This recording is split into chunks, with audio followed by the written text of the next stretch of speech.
here's the parts that I've created. And if I pull up, for example, my menu. So when I quoted this, on your quote entry form, you have, let me just pull it up. It'd be easier than me trying to talk through it.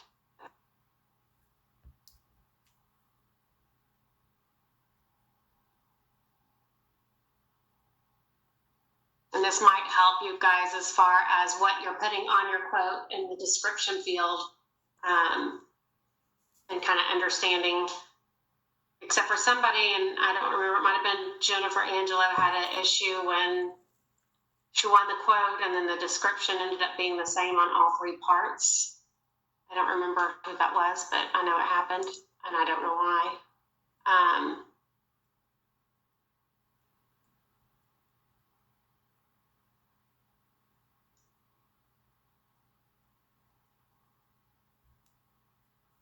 Of course, I have no idea which one it was that I did.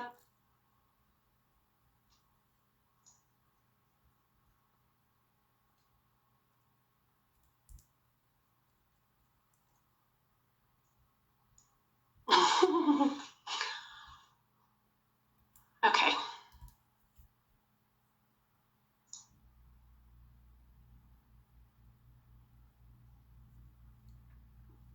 All right, so when I did this quote and I had this line, line 2, so I had put in the part number and then a description, just said new menu, my customer part. This food truck menu was actually what I had put up here in the original part number area, and the customer description is new menu. This description that I have here is different now because I want it. But what I actually put when I was doing the quote, I can look at my part description, and it was actually a trifold printed menu. So the reason why I say that is when you put in a description in this field here, you can be as specific as you want. If you want to put all of the specs that you got from your supplier, you can put that in here. You just want to be sure that you put a customer part description in there as well, because that's what's going to adhere to this part on the sales side of things. So your customer's not going to see all of the specifics of that item that you are quoting them.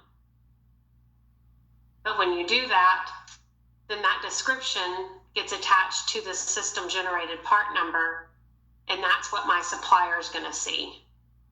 So if I wanted to reference the quote number that they gave me or whatever, I could put that on my quote as I'm quoting the customer in this description field. And when I win the quote, that description is what gets attached to the system generated part number. But when I quote my customer moving forward, and even on this one, it's just going to show this new menu as the description. It's not going to show all of the specs. If you want it to show all of the specs, then you're going to leave this customer part description blank. When I win this quote and this part gets created, there's a lot of these things that are checked automatically, which you want to leave that way. But then if I look at the sites, it shows me that this part is actually, this won't happen to you guys. Well, maybe some of you, but I was actually in the wrong site. I started this one, so it created it in Ohio, and then I had to add Indianapolis, and I need to delete Ohio. But anyway, that's a long story of my mess up. But it attaches my buyer here and my lead time. So if this was something that I was doing as a drop ship, then my buy to order drop ship item would be adhered to this part. If I had more of a description that I wanted to put in there, I can put it in here, and then you have all of this area to get as specific as you want to with this part.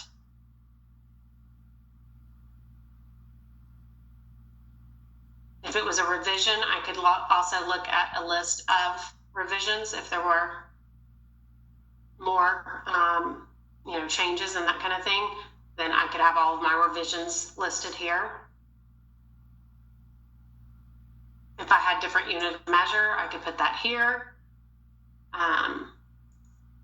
So when you actually do the quote, that's what's happening, is it's creating the part. It's also putting the customer cross-reference part with it, the description, the buyer, and that kind of thing, and the lead time.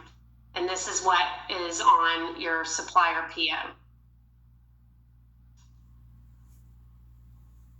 So, Amy, that was the very long-winded answer to yes. If you do want to create parts, you can.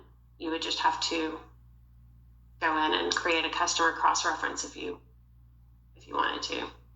Got it.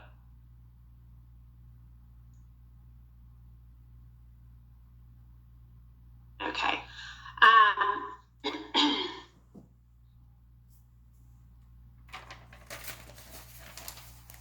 This is another one that you might actually see a lot, is this time-phased inquiry. And this is based on a part. So if you wanted to see where you have purchased a part, when you've sold the part,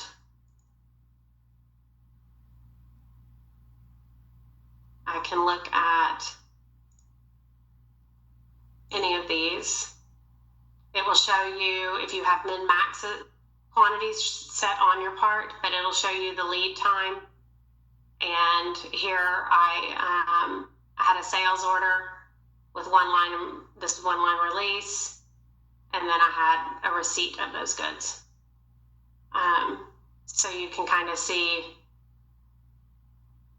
what activity you've had on a part through time phase.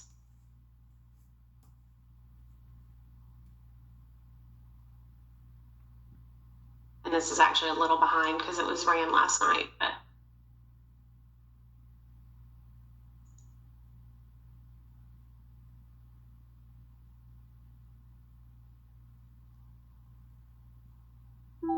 any questions on all of these screens that I've bebopped around? Do you have procedures on all these, Lori, or any kind of info on all these? We do not have procedures on trackers right now. It will probably not necessarily be procedures, but it'll be a, if I'm looking for this, where do I go kind of deal. Okay. And that is a work in progress. Same with the dictionary, or for definitions of different vocabulary that's being used in Epicor versus what we have heard in ProGold. So those are things that we are working on, and they will become available as we finish them.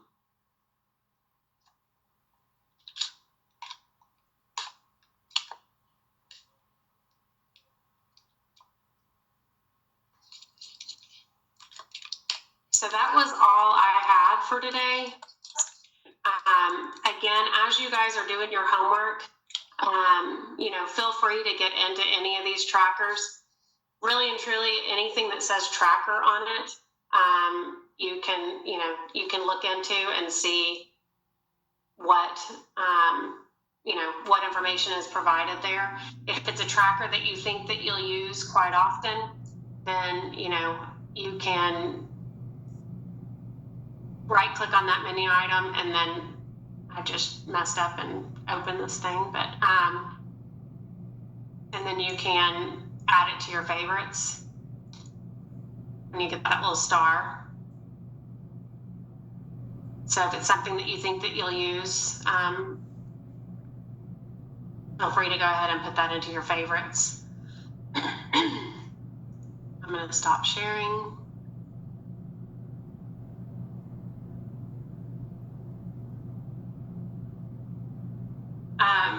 So again, I will be running PO suggestions for the homework around 5 o'clock Eastern time. But like I've said, you guys, I think everybody knows how to do it on their own now. email. So if you do it on your own, that's fine. I don't think I won't have my feelings hurt, that's for sure. If that allows you guys to, to move quicker, or if you're, a night owl and want to do it in the evening or whatever, that's fine too. So that's all I have for today. We will be reviewing some stuff tomorrow and getting ready for our final week with the final exam of basic training. And hopefully it all goes smooth. I wish I could snapshot the expressions on faces right now. Especially Amy. You know I have to. So if anybody has any questions with the homework, feel free to reach out and either email me or call me on my cell. But don't call the office line that's on my email, because it rings, but I can't answer it. So I'm just sitting there going open, and it doesn't work. So that's all I had, folks. Good luck. Thank you. Thanks. Thank you, Laura.